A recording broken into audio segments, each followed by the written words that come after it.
Hi guys! So, andito na kami ngayon sa bahay at ito na yung binili kong durian. At ito, papatikimin ko na ang aking lalabs, yung durian na masarap. Ito lang, ako din.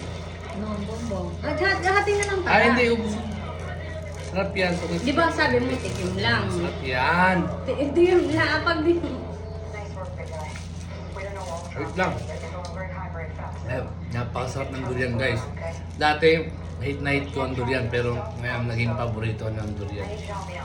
Yan napakasarap, promise.